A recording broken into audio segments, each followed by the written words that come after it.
o de los cuestionarios que hay aprobados, más los 2 parciales. Hasta ayer, antes del decreto, los parciales iban a ser presenciales, según me habían dicho, pero no sé ahora, después del decreto, qué irá a pasar. Yo esperaría que fueran presenciales, pero todavía no hay novedades con respecto a eso. Si no, serán virtuales y no nos arreglaremos.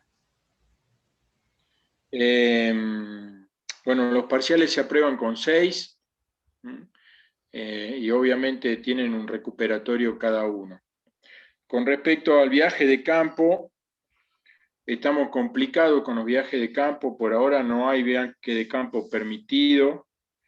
La idea otra vez era ver si podíamos hacer, aunque sea viaje de campo en grupos de A6 o de 7 alumnos, aquí nomás, o ir a la reserva municipal que está acá atrás del barrio de los ingenieros, atrás de la Católica, o ir a mi casa un fin de semana que vivo al pie del cerro y también podemos trabajar ahí en Finca La Huella, en donde por lo menos podemos hacer algunas prácticas con captura de algunos mamíferos y avistaje de aves y cosas por el estilo, o hacer algo también en el Parque del Bicentenario. Así que bueno, en la medida de que veamos qué pasa con este tema de la segunda ola, vamos a ir acomodándonos.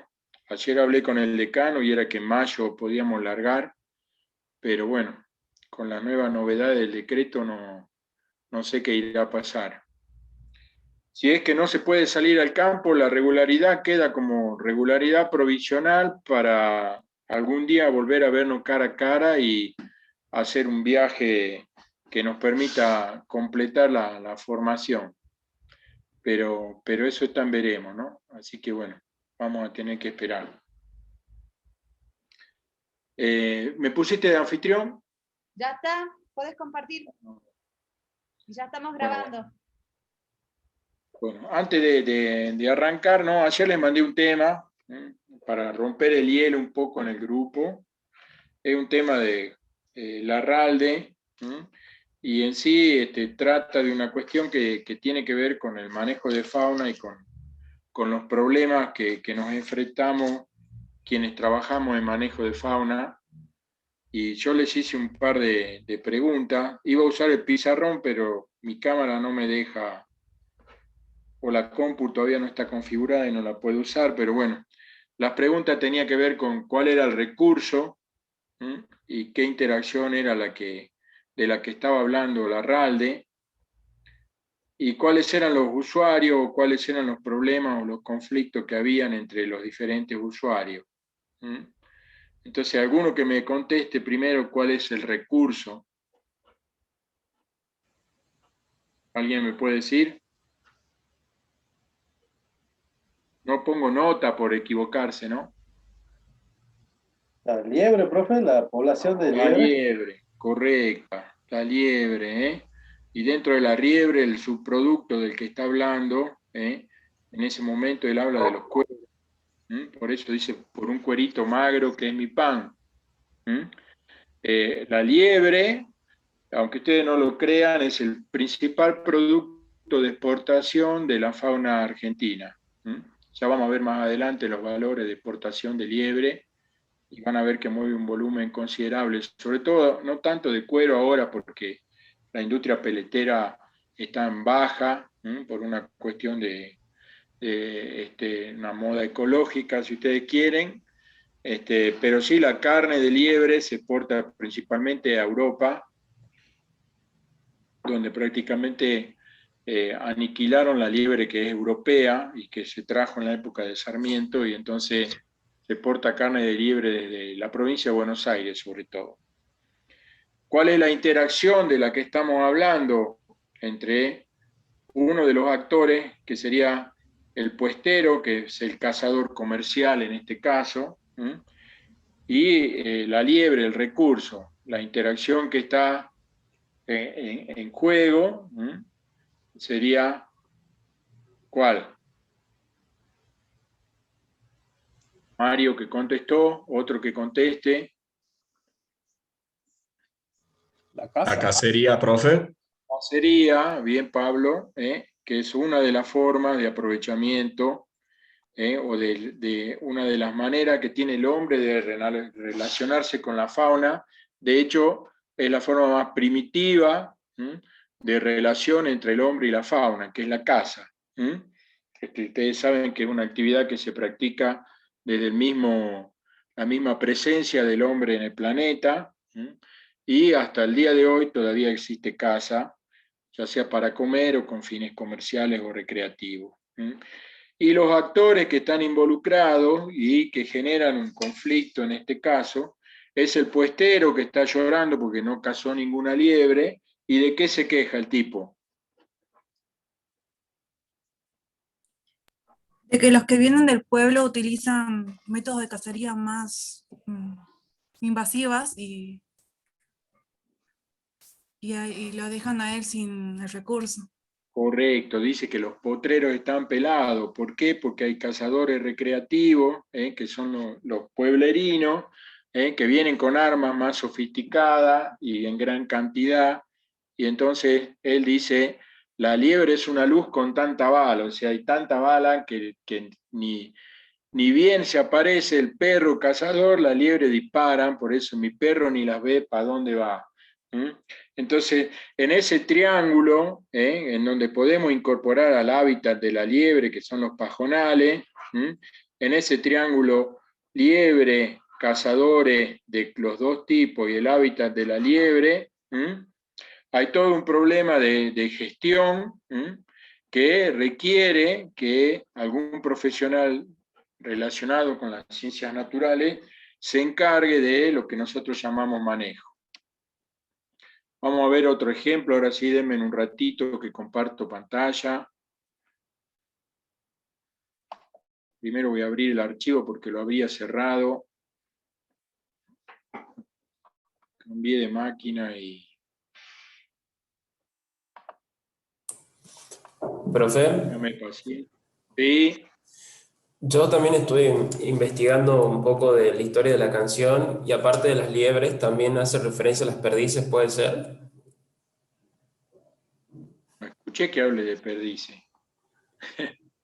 ¿En qué lugar dice perdices? No, no en la canción, sino en la historia de la canción. O sea, quería saber Sí, si había alguna relación, o sea, si es importante también, igual que la liebre.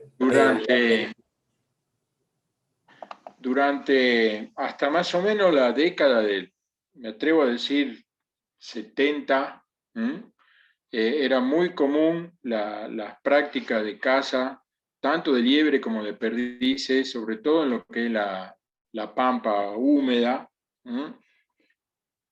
Yo recuerdo que tenía 6, 7 años y mis viejos salían en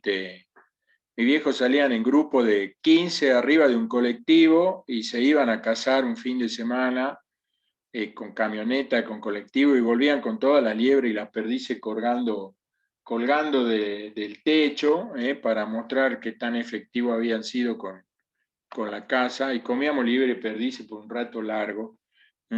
Y era muy común. Después con el tiempo esa práctica se fue perdiendo. El acceso a los campos sobre todo no fue tan fácil. Y, y las armas y todas cosas tuvieron mayor cantidad de regulaciones, y bueno, eso hizo que el cazador, si ustedes quieren, recreativo, se fuera perdiendo, sobre todo en lo que son las grandes ciudades, ¿no? Vamos a volver al Zoom. Ahora sí, comparto la pantalla. Pero sí era común salir a cazar. Nosotros lo acompañábamos a mi viejo y en vez de cazar liebre y perdices, nos compraba pega pega, se llamaba, que era un pegamento que uno ponía en los alambrados y cazaba pajaritos.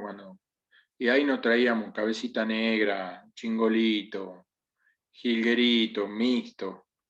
Era nuestro entretenimiento mientras los grandes cazaban. Anterior. Esperen un ratito. Bueno, aquí hay otro problema. El anterior tenía que ver con la casa y los conflictos entre diferentes usuarios y la escasez del recurso y la dificultad para obtenerlo. Este otro tema que también está relacionado con lo que hacemos en manejo de fauna, en el que estuvimos trabajando hace ya 3 o 4 años atrás, con Sebastián Benavente y otros colegas. Esto que ven acá, ¿se ve la imagen? Sí, ¿Marce, profe. se ve? Sí. Sí, sí, Ah, profe. bueno. Listo. Esto que ven acá es Pichanal. ¿Han andado por Pichanal alguna vez? Esta es la ruta 34, esta es la ruta provincial 5 y este es el pueblo de Pichanal. Si hacemos en esta parte de acá, si agrandamos, lo que ustedes ven aquí es el frigorífico Bermejo. Y en el frigorífico Bermejo, que originalmente estaba alejado del pueblo, toda esta parte de Pichanal fue creciendo y fue avanzando, y se fue acercando a lo que es el frigorífico. El frigorífico tiene unas piletas de tratamiento del agua de efluente. Ustedes saben que en los frigoríficos constantemente tiene que correr agua por el piso. Ese agua tiene sangre y grasa de los animales que se sacrifican. Esa sangre y grasa va a parar a estas piletas. Aquí se ven 3, pero en realidad son 6, porque estas piletas que están acá están colmatadas. Aquí se las ve en gris porque tienen grasa, colchones de grasa flotando adentro.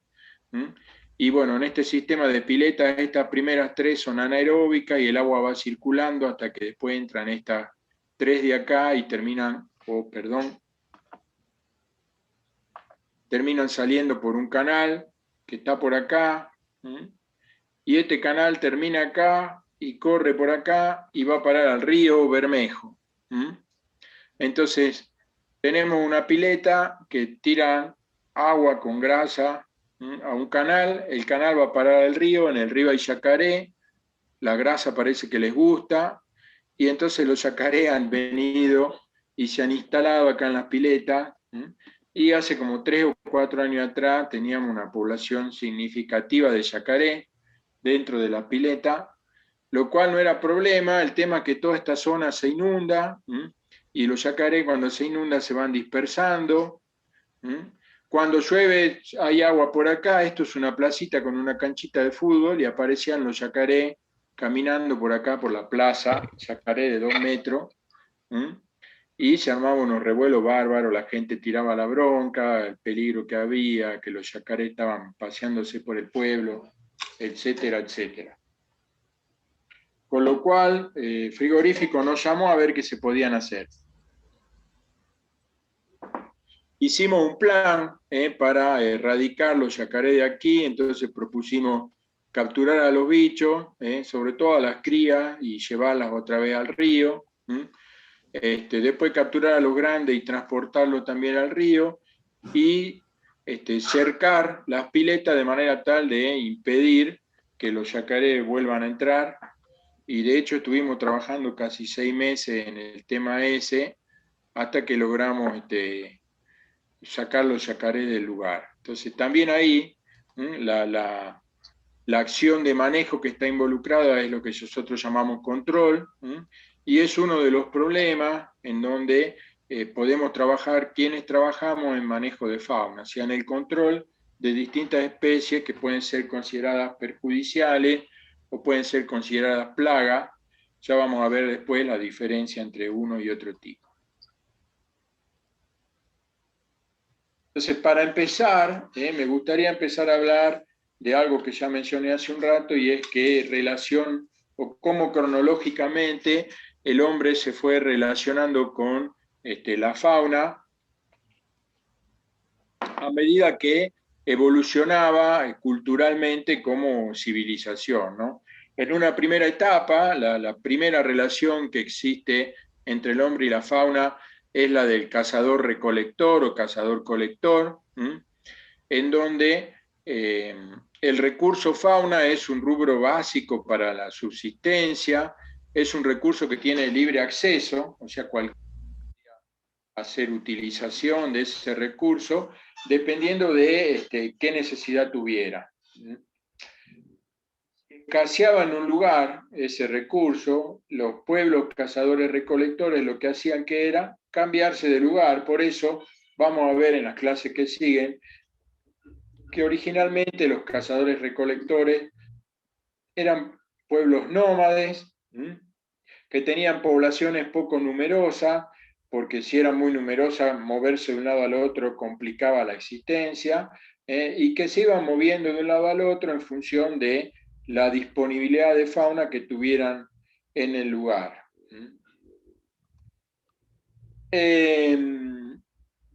Dentro de esos pueblos cazadores, si ustedes piensan, comenzó a existir una forma particular de pueblo cazador que empezó a ejercer un cierto tipo de manejo sobre la fauna que hacía uso. Y es una actividad que en inglés tiene nombre herding, herd, H-E-R-D, quiere decir manada en inglés, y eran pueblos o eran hombres que se desplazaban junto con las especies que eran migratorias de las que hacían uso. Y entonces, acompañando a esa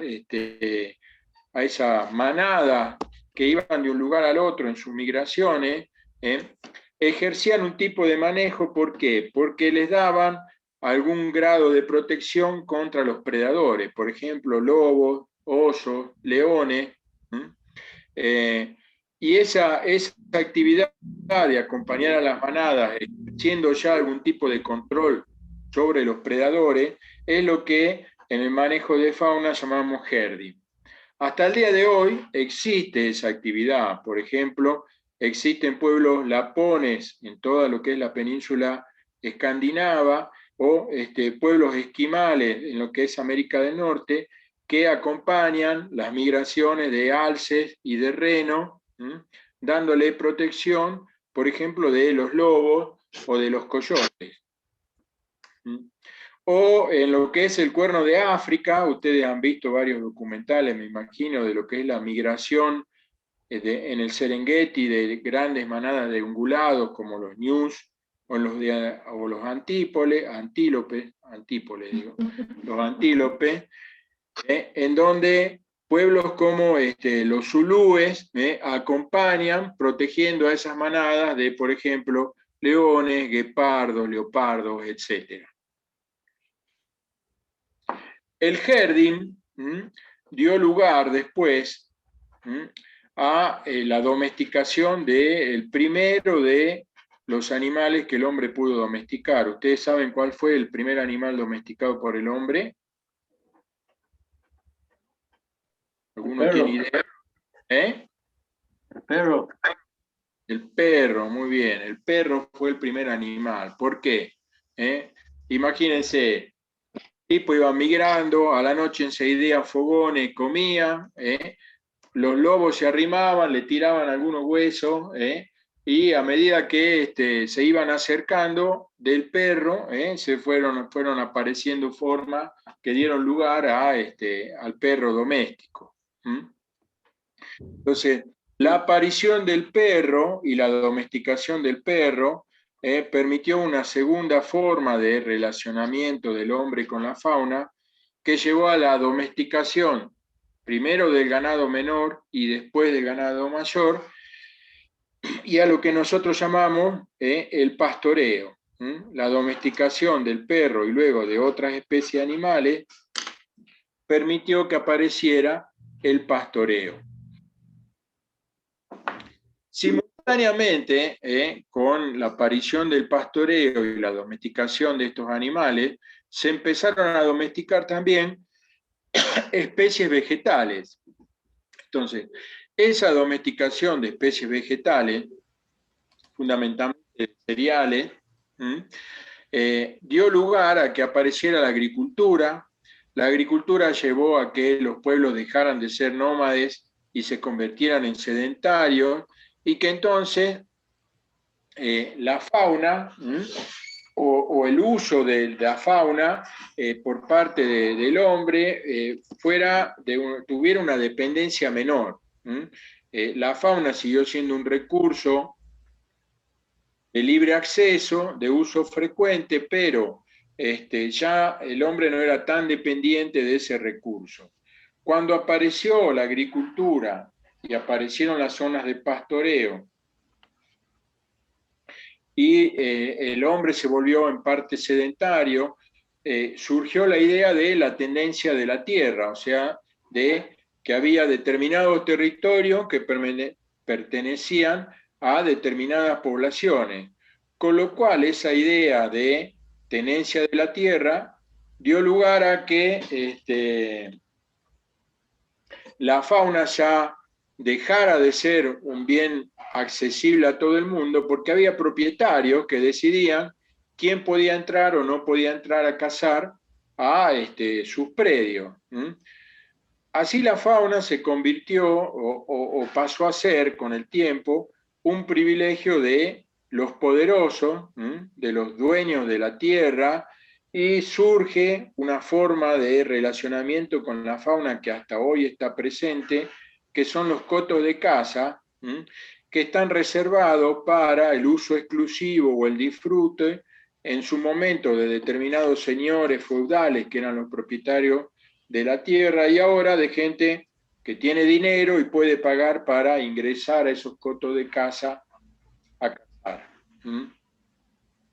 ¿Alguna vez habrán visto alguna película de Robin Hood? Y han visto que a Robin Hood lo empiezan a perseguir cuando vuelve luego de las cruzadas a Inglaterra, porque caza un ciervo, y en Inglaterra en esa época los ciervos eran toda propiedad del rey, y matar a un ciervo estaba penado, incluso con la muerte. Entonces, esa es la idea de coto de caza de uso exclusivo. Con la aparición del Nuevo Mundo y el avance del europeo, no solo sobre América, sino sobre África, aparece un nuevo tipo de relacionamiento con la fauna, o una nueva forma de relación entre el hombre y la fauna, que es lo que vamos a ver que Ojasti, que es un autor venezolano cuyo libro está puesto ahí para que ustedes lo lean y es parte del cuestionario que tienen que responder, llama el cazador pionero o el cazador romántico, como le dice Cowley, que es otro autor británico que trabaja en manejo de fauna, o trabajaba. Ese cazador pionero, cazador romántico, va avanzando sobre territorios que están inexplorados, territorios vírgenes, y nuevamente vuelve a hacer uso de la fauna, en este caso sin límite, aprovechándose de nuevas herramientas y nuevas técnicas de caza, como son las armas de fuego, los perros y el caballo. La caza pionera que permitió el avance, sobre todo del hombre occidental europeo sobre los territorios de América del Norte. Todos habrán visto alguna serie americana donde van cazando búfalos. Avanzó durante casi todo el siglo XVI y XVII, y se mantuvo por largo tiempo hasta que no quedaron nueva tierra para conquistar, e incluso llevaron a el agotamiento y casi la extinción de muchos de los recursos que estaban siendo utilizados. Ustedes piensen que, por ejemplo, Estados Unidos compró Alaska al zar de Rusia, pagándoselo con cuero de animales silvestres, cuero de marmotas, bisones, focas, etc. Bueno, ahí tenemos una fotito de un cazador pionero para que se den una imagen un poquito de cómo era el tema. Aquí también tuvimos cazadores pioneros. Piensen ustedes que cuando llegaron los primeros españoles, Pedro de Mendoza liberó ganado en las pampas, y ese ganado se volvió cimarrón, y luego con la segunda fundación de Buenos Aires y la llegada de Juan de Garay, nuestro cazador pionero fue el gaucho. El gaucho que se iba internando en las pampas, sobre todo cazando ganado cimarrón para obtener ¿qué producto? Carne, que era llevada a saladeros y se exportaba a Europa, y cuero.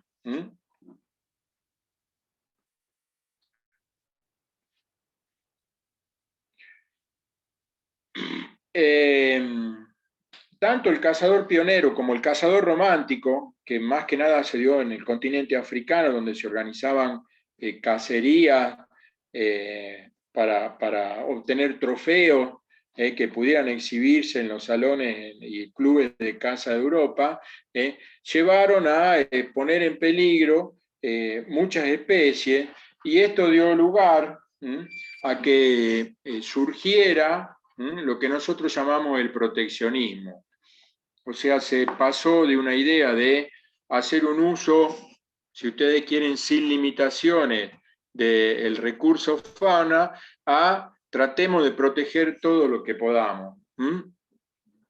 Se dieron cuenta de que la fauna estaba siendo reducida a una velocidad importante, y que había que realizar un esfuerzo para tratar de no perderla definitivamente. Es en este momento, cuando aparece el proteccionismo, que la sociedad comienza a tomar importancia de que la fauna tiene múltiples valores y que es importante conservarla, y aparecen entonces vedas totales y otras medidas proteccionistas para tratar de favorecer la recuperación de esa fauna. En esta idea de proteccionismo, la idea de desarrollo y de naturaleza se veían como mutuamente excluyentes, o sea, no podía hacer uso del recurso porque iba a estar en contra de la conservación del mismo. Esa es sobre todo la primera idea del primer proteccionismo.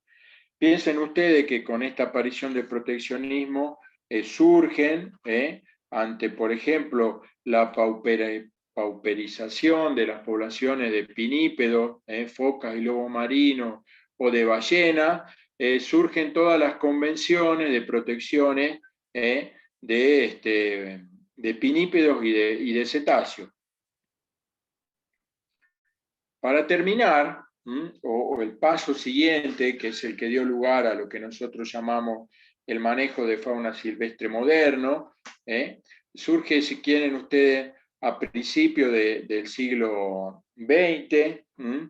Este señor que ven acá es Leopold. Leopold es el primer autor que comienza a hablar de manejo de fauna, y Leopold dice que el manejo de fauna tiene que ser una disciplina que permita afrontar con un enfoque ecológico y práctico los problemas a los que se enfrenta la fauna, sobre todo teniendo en cuenta que es un recurso de alta demanda recreativa dentro de la sociedad moderna. ¿Por qué él habla de eso? Ustedes piensen que el gran avance o el gran salto en la relación del hombre con la fauna hacia un uso sustentable se dio a partir de el Servicio Nacional de Caza y Pesca de los Estados Unidos y los servicios de caza y pesca británicos, en donde cazadores y pescadores aportan con sus licencias y permisos de caza, y ese dinero va a parar a investigación que tiene un feedback hacia mejores medidas de uso del recurso de manera sustentable. Por eso ustedes lo ven acá, Leopold, primero con una escopeta cazando perdices, debe ser o pato, porque tiene un perro ahí para ayudarlo, y en la otra mi amigo Leopold anda pescando truchas también. Hay fotos que andan con un oso abajo de la pata y una escopeta. El tipo era biólogo, pero era cazador, y se daba cuenta de que teníamos que buscar alguna manera de aplicar la ecología o los conocimientos de la biología y la ecología para poder tener un uso sostenido del recurso. Para esta porquería que está acá. Ahora sí. Entonces, empecemos preguntándonos qué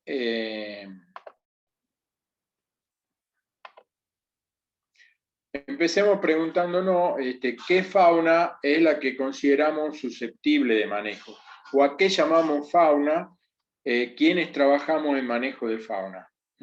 Alguna vez en los primeros congresos de manejo de fauna en la Amazonía, hacíamos alguna encuesta para preguntar qué trabajos dentro de los presentados nos parecían que eran manejo de fauna. En esos primeros congresos había trabajos que iban desde el uso constructivo de la fauna del bosque de la selva amazónica, o el control de enfermedades de una determinada especie de fauna, hasta trabajos que tenían que ver con ectoparásitos o biología, microbiología de las fosas de la marea de no sé dónde. Y esos trabajos finalmente los fueron descartando diciendo no, parásitos o microorganismos, cosas por el estilo, no tienen nada que ver con el manejo de fauna. Y vamos a ver que en general en los libros y en los artículos de fauna que leamos, si bien la fauna silvestre abarca todas las especies animales no domésticas que uno puede encontrar en un lugar, en sentido estricto, el término fauna para los que trabajamos en manejo se refiere sobre todo a vertebrados, a fauna de vertebrados, o sea, anfibios, reptiles, aves, mamíferos, y en algunos países los peces también están incluidos, o los recursos marinos. Ustedes piensen que en Argentina la Dirección Nacional de Fauna tiene que ver con fauna terrestre, y existe una Dirección de Recursos Vitícola y Marítimo, que se encarga de todo lo que tiene que ver con fauna oceánica continental. Entonces, para quienes trabajan en manejo de fauna, en general, fauna se refiere a fauna de vertebrados. En los últimos años se han incorporado otros grupos que, si bien no son vertebrados, son objeto de manejo, por ejemplo, que tienen que ver con el mascotismo y el uso de la fauna como mascota, y así, por ejemplo, arañas o algunos escarabajos, o en el caso, por ejemplo, de mariposas que se utilizan para hacer artesanía, se han ido incorporando también, al ser un recurso de valor económico, a lo que llamamos manejo de fauna moderno. Fíjense ustedes ahí, se me escucha bien, ¿no? Sí, profe. Sí, profe. Bueno, Lector. Sí, profe. Tomar un mate porque me quedo sin garganta. Que la expresión recurso fauna implica una valoración subjetiva, con un criterio de una utilidad directa, que puede ser real o potencial, de ese determinado animal o ese determinado conjunto de animales para el hombre. O sea, hay implícita una idea de que el recurso fauna tiene una utilidad para el hombre, que no necesariamente esa utilidad implica una extracción, como vamos a ver ahora más adelante.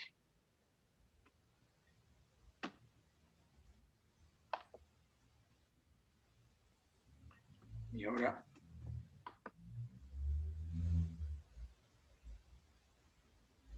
se tranca y no quiere seguir.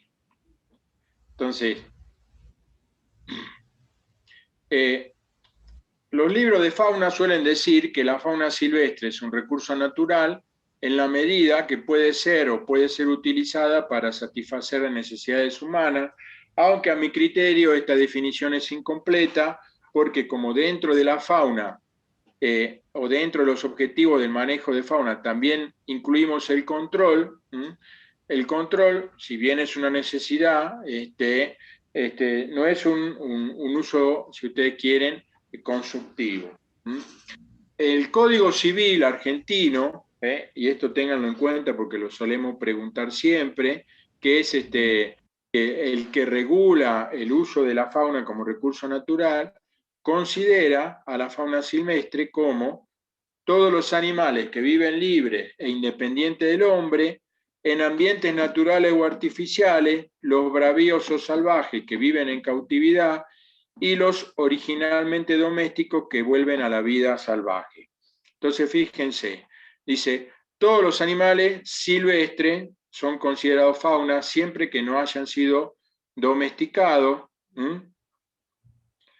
Dice, los bravíos salvajes que viven en cautividad, pero continúan siendo salvajes, y los que habiendo sido domésticos vuelven a la vida salvaje. De estos últimos hay muchos ejemplos. Se han ido, por ejemplo, al Chaco o a la Puna, van a ver burros silvestres por todos lados. Sí. Si andan por San Luis o San Juan, van a ver caballos salvajes.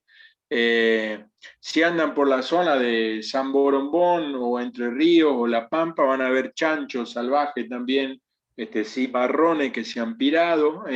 Entonces, y en algunos lugares, por ejemplo, vamos a ver si este año podemos hacer que nos den una charlita de control de perros. Si van a la ría de Río Gallego, por ejemplo, los perros silvestres o los perros domésticos que se han escapado y dejaron de ser domésticos, constituyen todo un problema, por ejemplo, para la supervivencia del cauquén, que está en peligro de extinción y cuyos nidos son predados por estos perros que en el sur tienen un tamaño considerable y asustan si han andado por esa zona.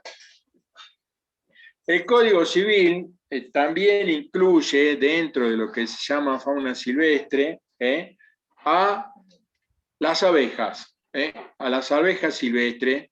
Ustedes saben que por ahí de la década del 60, y si no lo saben se los digo, trajeron abejas africanas a Brasil, se escaparon 5 reinas, las abejas se cruzaron con nuestra abeja americana y formaron enjambres de abejas asilvestradas, que andan dando vueltas por todos lados, y esas abejas que producen miel y que alguna vez habrán comprado miel colectada a monte, también son consideradas recursos fauna. Veamos entonces cuál es la definición de manejo de fauna. Esta primera definición es la de Leopold. Acuérdense que yo le dije, Leopold era cazador, así que tenía en mente el uso consultivo con fines recreacionales.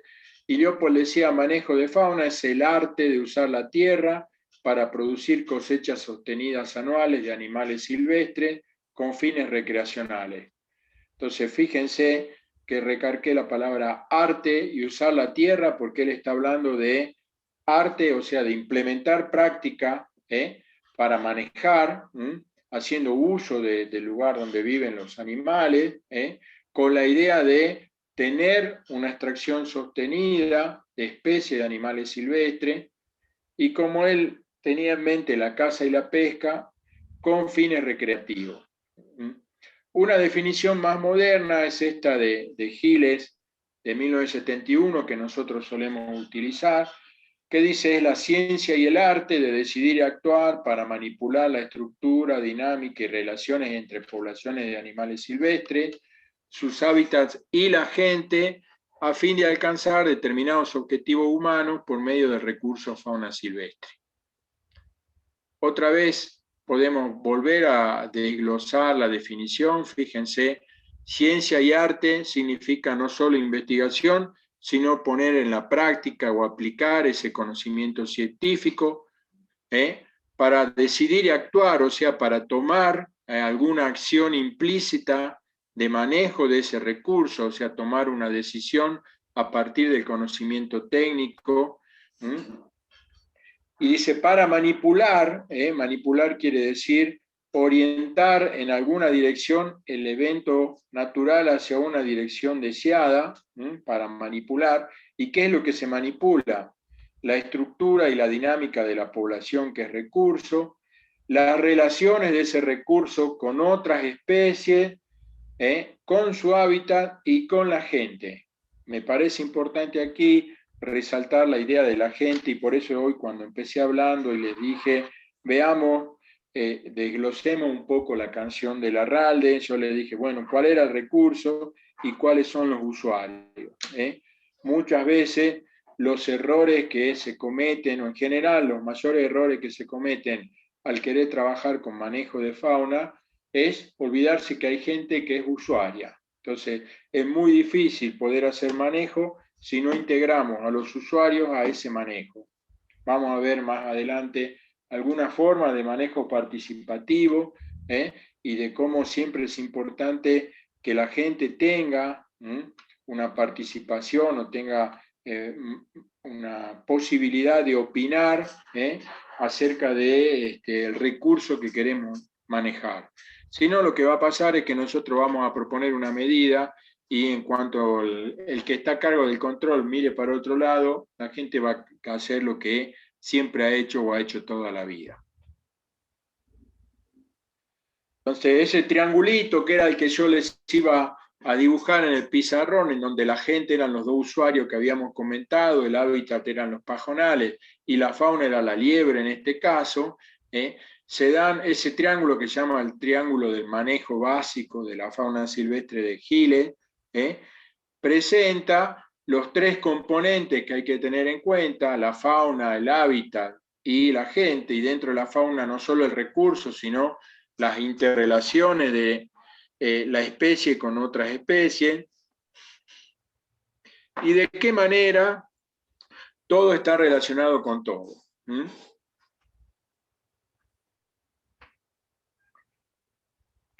Entonces, veamos cuáles son los objetivos de manejo de fauna. Si volvemos para atrás, habíamos dicho manipular para alcanzar determinados objetivos, y entonces veamos cuáles son esos objetivos. Cowley habla fundamentalmente que existen tres tipos de objetivos, y que estos objetivos están relacionados con qué queremos hacer con el tamaño poblacional de la especie con la que estamos trabajando. Entonces, Cowley dice que el manejo de fauna implica cambiar la situación actual mediante una intervención directa y planificada sobre la fauna, su hábitat y usuario, buscando tres objetivos. El primer objetivo es la conservación. Este objetivo se aplica cuando tenemos una población de tamaño pequeño. ¿Se acuerdan lo que era el tamaño de la población? Silencio. Sí. ¿Qué es el tamaño? ¿El tamaño que representa la población? La muestra. No, no es la muestra. ¿Qué es el tamaño de una población? El número de La individuos. densidad. Cantidad de individuos. Correcto, el número de individuos. El número de individuos que componen esa población es el tamaño de la población. El primer atributo primario de cualquier población es su tamaño, que es el número de individuos. Que uno puede expresarlo como abundancia, como tamaño, el número, o como densidad, como dijeron hace un rato, si lo expresamos en unidad de superficie o unidad de volumen, como vamos a ver en otra clase.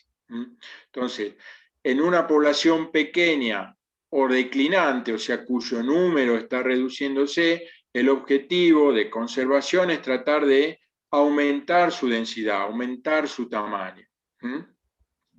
Y eso es lo que llamamos prácticas de conservación o manejo para la conservación.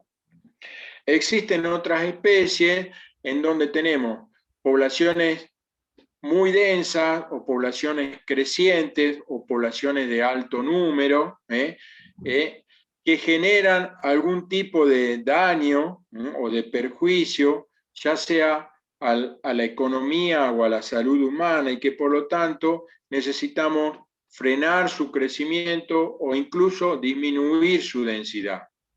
Esas especies que nosotros llamamos perjudiciales, y que incluyen no solo a las especies, que incluyen un grupo particular de perjudiciales, que son aquellas que muestran grandes crecimientos poblacionales, crecimientos exponenciales, y que por lo tanto reciben el nombre de plaga. Acuérdense, las plagas son un tipo especial de especies perjudiciales que tienen crecimientos exponenciales en determinado momento, son especies que son objeto de control. Lo que queremos hacer es o mantener su número o reducir su número. Mantener su número cuando están en baja densidad y no queremos que empiecen a aumentar, o reducir si es que su número se nos escapó y entonces queremos ahora que disminuya. Por último, cuando queremos aprovechar o explotar una población para extraer un rendimiento sostenido en el tiempo, o sea, queremos hacer una cosecha de una población para obtener un rendimiento sostenido en el tiempo, tenemos el tercer objetivo del manejo, que es el aprovechamiento o cosecha sustentable. Entonces ahí lo que tratamos es de mantener la población en un tamaño poblacional estable, pudiendo hacer una cosecha que sea sostenida en el tiempo.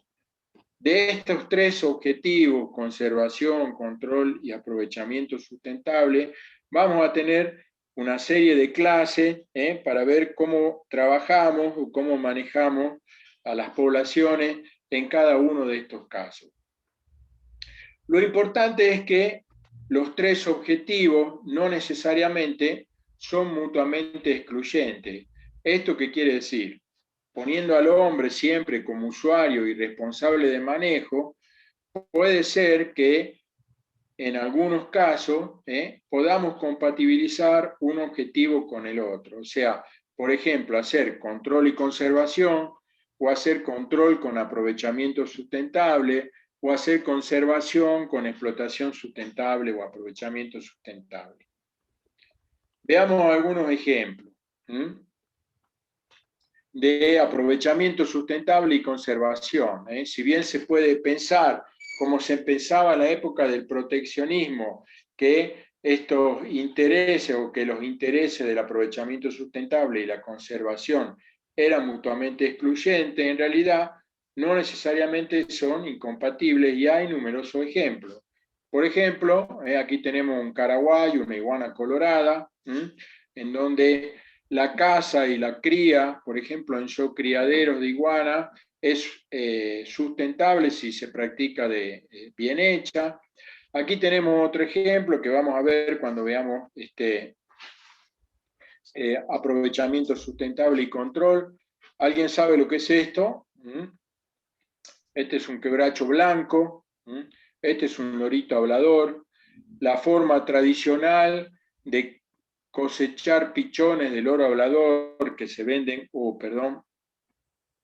que se venden como mascotas, es apeando el quebracho blanco, o apeando el árbol donde está el hueco del nido del loro, que es este que está acá, en el circulito rojo.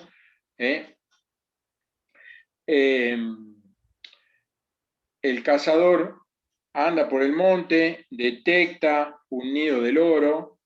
¿Alguien sabe cómo lo detecta? Aparte de ver hueco para saber que hay pichones, ¿qué puede buscar?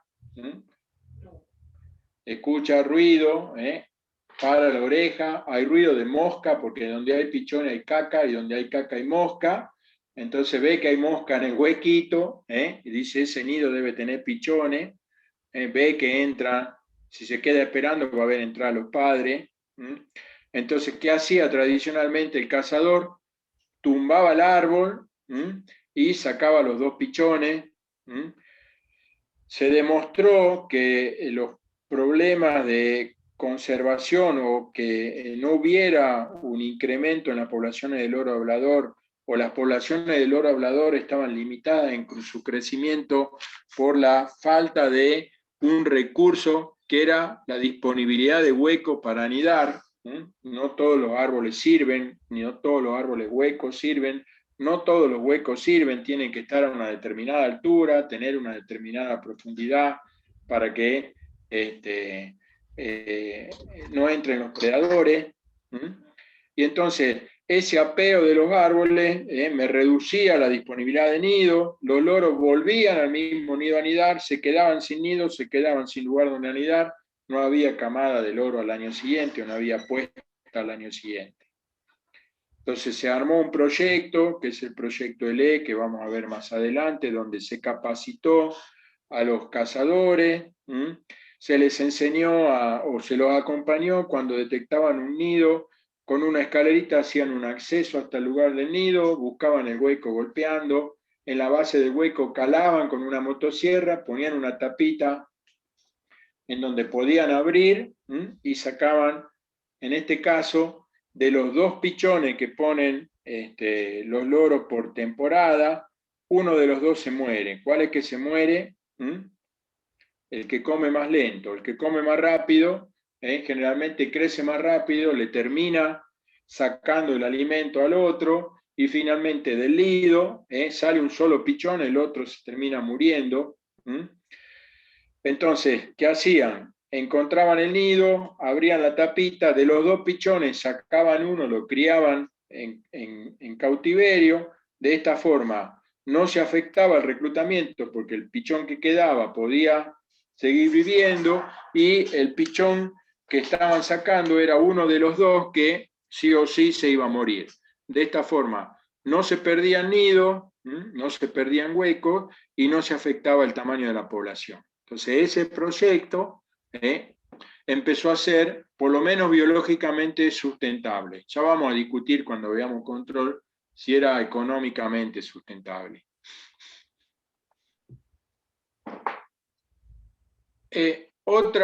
Veamos también que existen otras formas de...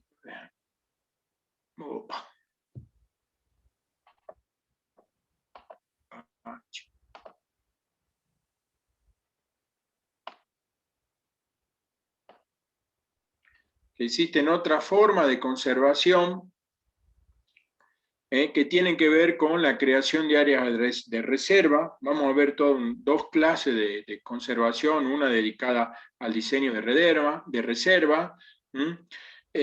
La idea de crear áreas de reserva se basaba fundamentalmente en el paradigma de equilibrio de la ecología, en donde si nosotros aislábamos un ecosistema o una determinada ambiente, este iba a poder perpetuarse en el tiempo por sí solo, se iba a mantener inalterable. Ese concepto después fue cambiando con el nuevo paradigma del no equilibrio, de la ecología, pero hasta el día de hoy existen áreas de reserva. Luego se vio que para muchas especies, sobre todo los grandes carnívoros y los grandes herbívoros, existe o no es posible crear reservas de un tamaño suficiente que pudiera contener poblaciones viables en su interior, y existen especies que tienen una amplia movilidad y que entonces no pueden estar contenidas dentro de una...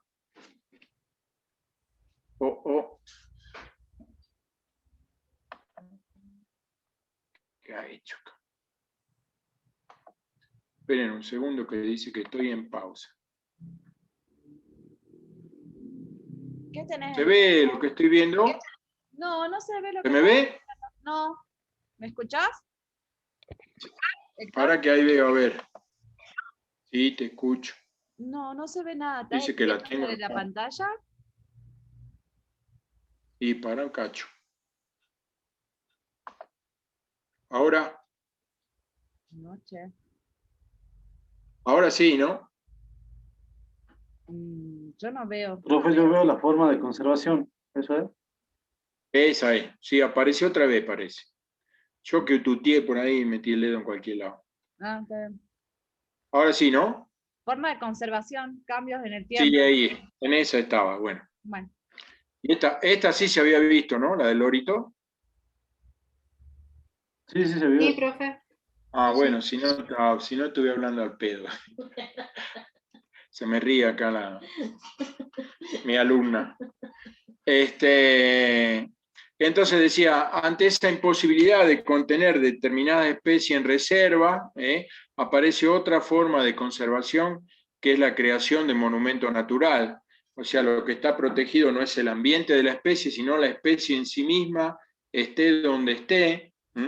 Y así tenemos, por ejemplo, 4 monumentos naturales en nuestro país: la ballena franca austral, la taruca, que es el huemul del norte, el huemul del sur, o huemul propiamente dicho, y el yaguareté, y algunos más que están ahí en veremos, como el gato andino. Existen también monumentos naturales provinciales, aparte de los 2 que tenemos nacionales de nuestra provincia, que también son provinciales, el yaguareté y la taruca. Tenemos al anta y al gato andino aquí en la provincia. Que están protegidos independientemente de donde se encuentre.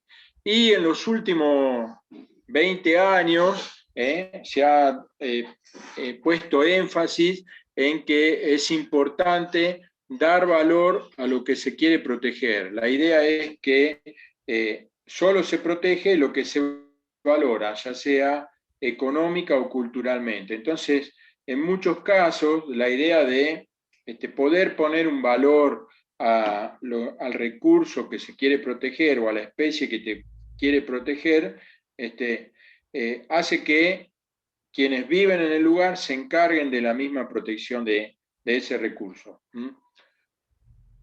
Siempre suelo contar un ejemplo que escuché alguna vez en algún congreso de manejo de fauna, en donde había investigadores de Kenia, en donde uno de los problemas que tenían eran con los elefantes y los poblados, en donde los elefantes entraban a los poblados, por ejemplo, cuando el agua escaseaba, y arrasaban por entrar a los pozos de agua que había en el medio de una aldea, pisaban gente, rompían chozas, o se metían en los cultivos y se comían todo y dejaban a la población sin comer, y por eso la gente...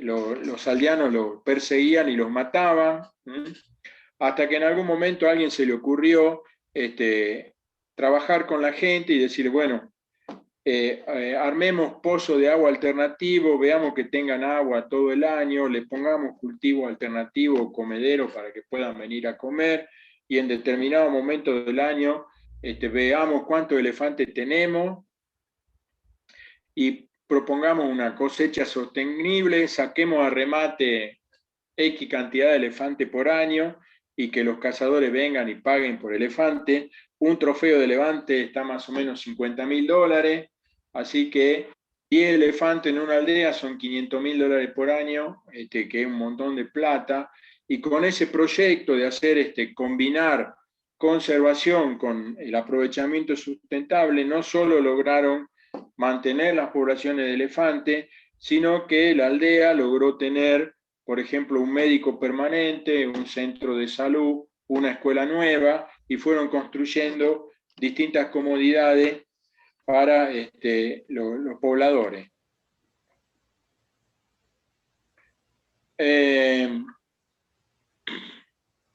Entonces, ¿qué tipo de aprovechamiento sustentable podemos llegar a encontrar? Bueno, obviamente, como habíamos hablado, los más primitivos tenían que ver con la caza y la pesca, y dentro de esos aprovechamientos vamos a ver que hay cacería de subsistencia, que tiene que ver con llenarse la panza, poder comer, cacería comercial y cacería recreativa. Tenemos otra modalidad que es el rancheo, que busca aprovechar los excedentes de fauna que se producen para hacer una cosecha, o cosechar una parte que se podría perder, por ejemplo, los huevos o los pichones del oro que les dije que de todas formas se morirían. Ese proyecto es un proyecto de rancheo donde cosecho pichones. En otros casos se cosechan huevos y se llevan a un criadero, por ejemplo, las granjas de yacaré. Y por último, la cría en ambientes confinados, como pueden ser los criaderos. Como les decía antes, un error común que había es que no solo hay que garantizar la sustentabilidad biológica del recurso, sino la sustentabilidad económica. O sea, no solo debo asegurarme que el recurso fauna pueda persistir en el tiempo, puede ser perdurar en el tiempo, sino que también me tengo que acordar que la gente debe vivir y que por lo tanto le tengo que asegurar el sustento a la gente que hace uso de ese recurso. Por ejemplo, muchas veces se han dictaminado, o algunos casos, se han dictaminado vedas de que prohíben la pesca de pescadores comerciales, porque el recurso estaba escaseando, pero no se pensó en la gente. Y entonces, ¿qué pasa? La gente sigue pescando a pesar de que esté prohibido, y el recurso sigue sin poder recuperarse. En algunos casos, por ejemplo, en la provincia de Santa Fe, en la provincia mesopotámica, en Corrientes, cuando se han decretado vedas, se han otorgado subsidios a los pescadores comerciales de manera tal de que durante la época de veda pudieran subsistir con ese subsidio.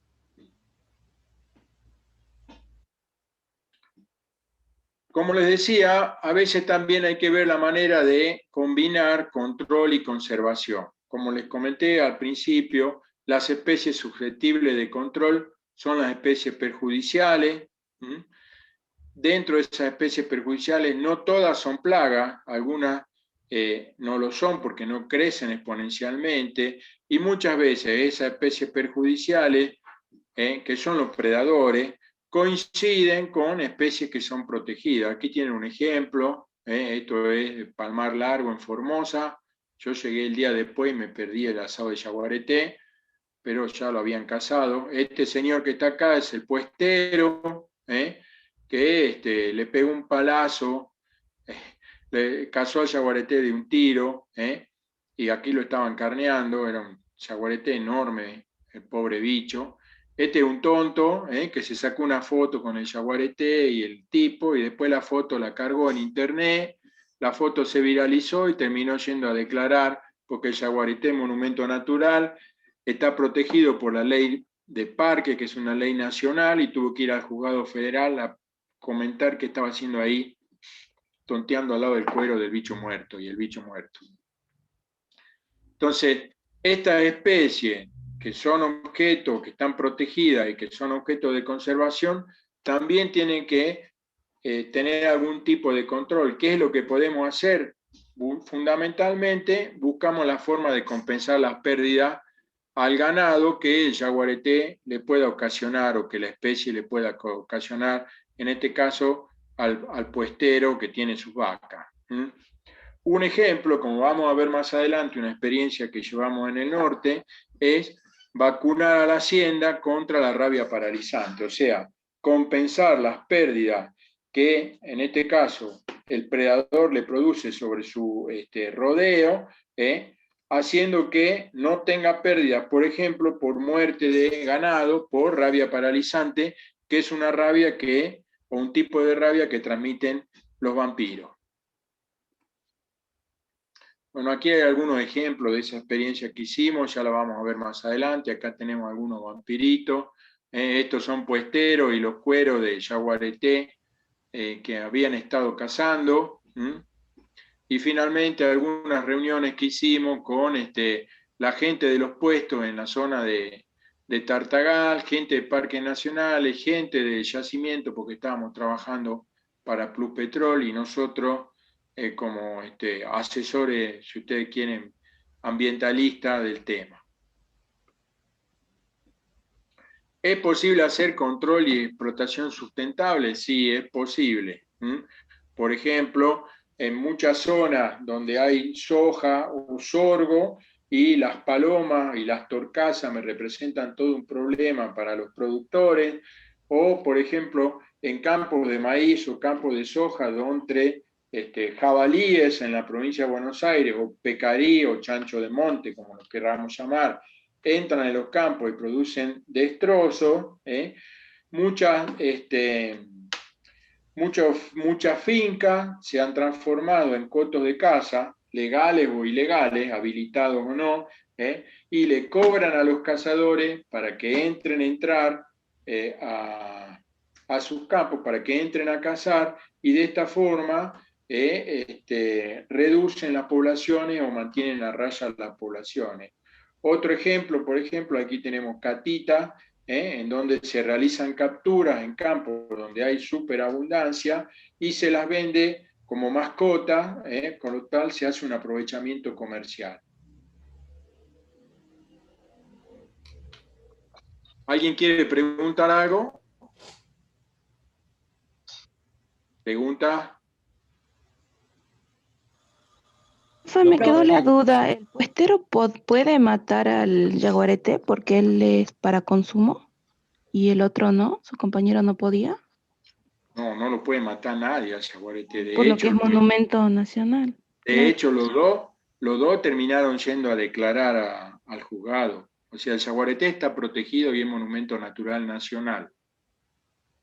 Si vos lo matás, te van a terminar haciendo un juicio.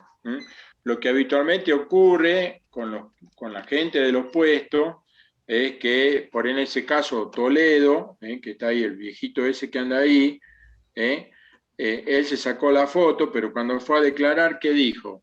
No, el que lo mató fue mi hijo, que tiene 15 años, y como es menor de edad es inimputable, y entonces no pasa nada. Y ya más de una vez he visto que la gente de los puestos hace eso, dice, no, lo casó mi hijo más chico, y al ser inimputable no hay problema. El otro tonto se sacó una foto y terminó por tonto, yendo a declarar para ver qué hacía ahí al lado del cuero. De hecho, es cierto, al jaguareté, tanto puma, jaguareté, cualquier gato que la gente en el campo case, se lo termina comiendo, y es cierto que yo llegué un día tarde para el asado, si no lo hubiera probado. Pero bueno, no se puede ni cazar, ni comer, ni nada por el estilo. Por eso la manera de trabajar con esas especies que son perjudiciales, pero están protegidas, es haciendo un manejo destinado a la compensación. ¿Qué tienen que hacer? Hay que hacer, por ejemplo, un manejo de la hacienda, mejorar el manejo, por ejemplo, en el destete. Las vacas criadas en monte capaz que destetan a los 2 años, cuando podrían parir todos los años, y entonces trabajar con un veterinario para que las destete. No solo se mueren las vacas de rabia pareciante, también se mueren de carbunco, también se mueren de astosa. Entonces todo el tema de vacunación es importante. El tema de cuando son predadas, si ustedes quieren, por un murciélago, suele ocurrir que las heridas se infecten, y entonces todo el manejo sanitario para que no se embichen también es importante. Entonces todas esas pérdidas que uno puede evitar compensarían las pérdidas que el tigre pudiera ocasionar. Por ejemplo, en Ramos, en el estudio que vamos a ver que nosotros hicimos, las pérdidas por rabia pareciante eran 10 veces mayores que las pérdidas por predación de jaguareté. O sea, se perdían 4 animales al año, perdía cada puestero por predada por un tigre, por un jaguareté, y se le morían 40 vacas por año de rabia. Con lo cual, en esa reunión que tuvimos ahí y otras reuniones más, convencimos a la gente, pusimos un veterinario, y evitamos, o tuvieron una ganancia neta de 36, porque bueno, 4 se iban a perder, pero 40 les salvamos. Aquí me pregunta Jorgelina, en el caso de venta de cata, ¿quiénes son los beneficiarios y quién controla la venta? Bueno, para poder hacer una captura comercial, el organismo de aplicación, obviamente, del recurso fauna es la Secretaría de Ambiente Provincial. Entonces hay que pedir un permiso a la Secretaría de Ambiente Provincial, y el beneficiario, en este caso, va a ser el cazador que esté capturando las catas. De hecho, durante mucho tiempo, no sé si ahora, no en el caso de las catas, pero por ejemplo, cuando la colonia Santa Rosa era productora de cítrico, ahora prácticamente casi no quedan cítricos en la colonia, cuando era productora de cítrico, los productores de cítrico dejaban entrar a los cazadores de loro hablador, que capturaban individuos más grandes, sobre todo juveniles, para venderlos como mascotas. En el caso de los pueblos originarios, ¿implementan algún tipo de manejo de fauna? Esperen un rato, voy por parte. Pablo, ahí le contesto a Pablo. A ver, los pueblos originarios, prácticamente aquí en Argentina, y por lo menos en Salta, los pueblos cazadores-recolectores que nos quedan, que son fundamentalmente Huichi del Chaco, si ustedes me muestran una foto actual de un cazador-recolector de Huichi, recolector sí, porque miel todavía vamos a encontrar que encuentran, pero de un cazador Huichi yo le doy un premio. Queda muy poquito, hay cazadores todavía, tenemos estudios de cazadores, no hay ningún tipo de manejo. Generalmente los cazadores, cuando veamos cazadores recolectores, vamos a ver que eran pueblos nómades. Los Huichis eran nómades, o sea, ¿esto qué quiere decir? Se instalaban en un lugar, sus poblaciones eran pequeñas porque se manejaban en comunidades familiares, generalmente un padre con sus 3, 4 hijos o hijas, con su familia, no más de 20, 30 personas, y en la medida que el recurso se agotaba, se iban desplazando de un lado al otro. De hecho, si ustedes van por ejemplo, a Formosa, van a ver que existen, las comunidades hay comunidades que son, por ejemplo, Tucumancito, y hay un Tucumancito pegado al río y un Tucumancito todo aglomerado en María Cristina o otros poblados criollos que han ido creciendo alrededor con comunidades aborígenes. ¿Por qué? Porque con la llegada del hombre occidental al monte, los pueblos originarios fueron perdiendo esa práctica de cazador. Los antropólogos suelen decir que ahora cazan en el Monte Blanco. El Monte Blanco sería la civilización occidental. ¿Por qué? Porque ahora tienen planes, subsidios, todo. Han dejado de ser en su mayoría nómades, son sedentarios, se desplazan mucho menos, y entonces han ido perdiendo, en general, no todos, pero han ido perdiendo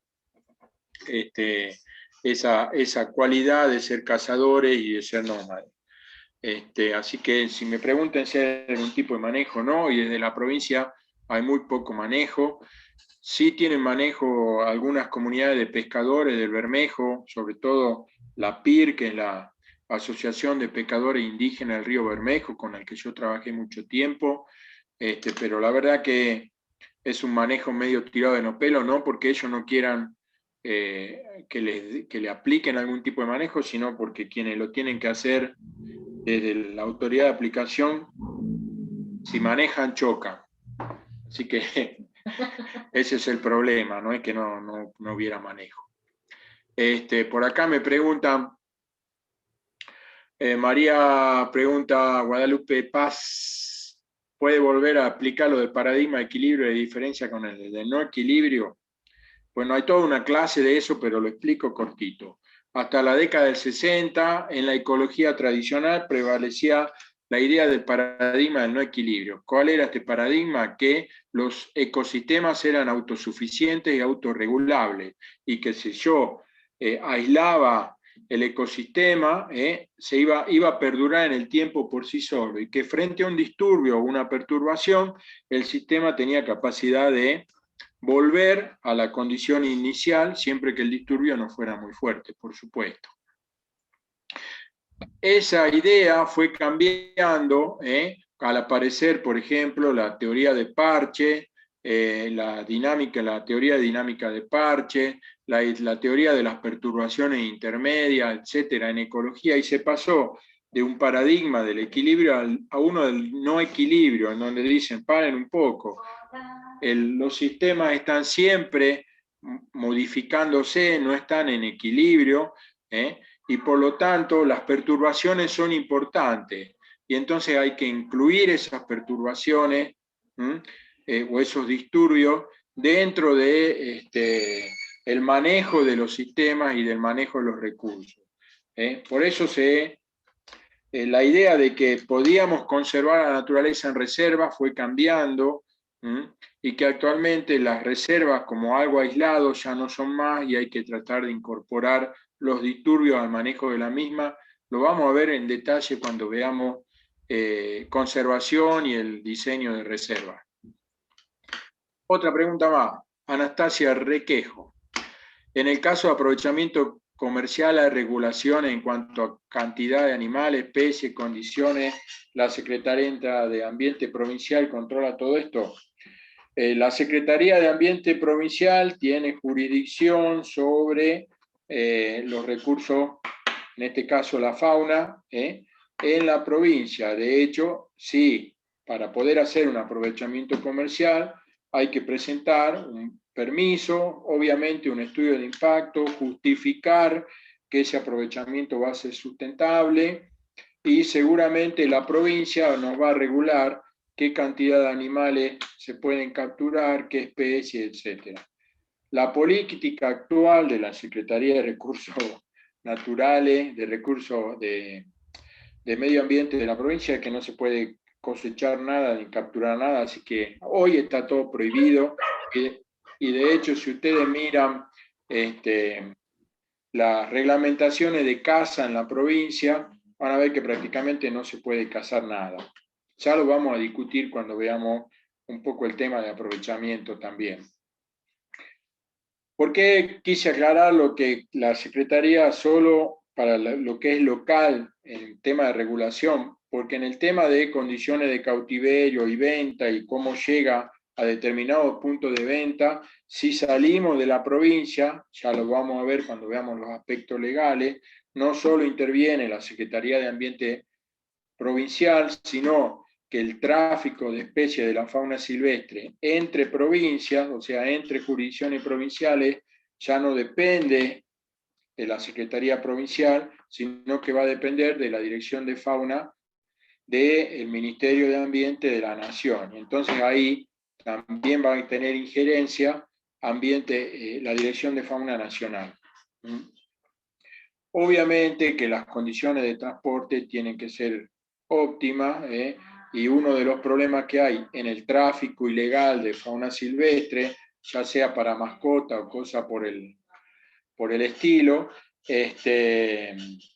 uno de los problemas graves es la mortandad atroz que existe en el transporte. Jorgelina Yelén pregunta, ¿el caso de los castores en Tierra del Fuego sería un manejo de control? Correcto, señorita. Los castores fueron introducidos con la idea de poner criaderos, después los criaderos fracasaron, a alguien le dio pena sacrificar los castores y los largó, y una vez que los largó, se convirtieron en especie invasora y hoy son objeto de control. Bueno, todos estos temas que estuvimos hablando entre todos los vamos a ver en todas las clases que siguen. Espero no haberlos aburrido. Hay un cuestionario y está el libro de Ojeda. El libro de Ojeda es un libro de... Ahora le contesto a Juan. El libro de Ojeda es un libro de cabecera. A mí me gusta porque es un libro que trata todos los temas que nosotros vamos a ver y desde una perspectiva latinoamericana. O sea, los ejemplos que suele poner son ejemplos de especies que nosotros conocemos. Puede ser que algún nombre nos desubique, para eso está nombre científico. Por ejemplo, el capibara o el chigüire es nuestro carpincho. Pero bueno, me gusta porque son ejemplos que podemos asociar mentalmente a especies de nuestra fauna. Y lo que le estoy pidiendo en el cuestionario es que respondan una serie de preguntas. Tienen hasta la semana que viene. Les pido que no se atrasen porque después se nos complica mucho la corrección. Así que vayan viendo y traten de ir contestando. Cualquier duda que tengan, en vez de escribir a nuestro WhatsApp personales, escriban en el grupo, así preguntan una sola vez y capaz que la misma inquietud la tienen varios y no tenemos que andar respondiendo para cuántos son horas, 60 por ahí, que están enganchados en el grupo. Me preguntan cuáles son las sanciones que existen. Existen sanciones algunas son duras y otras son ridículas. No, el cuestionario es individual, ahí me preguntan, es individual, cuando sean grupal ya le diremos si es grupal. Algunas son ridículas. Por ejemplo, si ustedes van a pescar yusca al río con una canita de esas que compran por 50 pesos en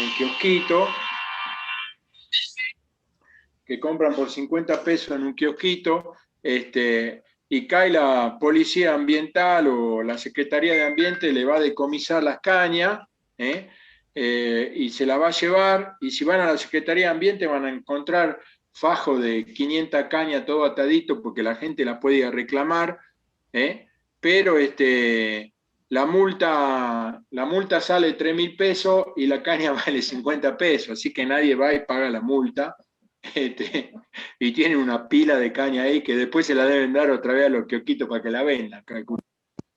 Así que esa es la idea.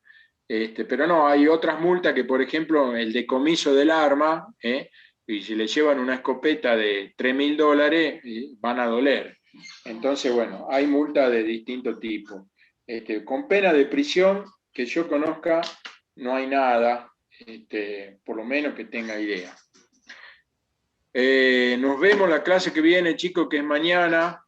Pueden ir leyendo para mañana. Hoy me quedé sin voz. Mañana es a las 4 de la tarde. Y bueno, si quieren cortarme y preguntar, mejor, porque así me aburro menos. Y hacemos la clase. ¿Dónde está el cuestionario? Ya está subido en Moodle. A ver. Está todo en el Moodle. Está todo El libro también.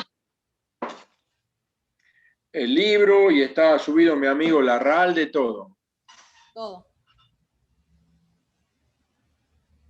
En el Moodle tengan en cuenta que el cuestionario está armado de tal manera que es como el cuestionario que ustedes tienen para examen. Tienen como 2 intentos, o sea, en el caso de que no tengan duda con la pregunta y no tengan tiempo de responder, tómenla y después respóndanla bien. Es para agilizar nuestra corrección, ¿ok?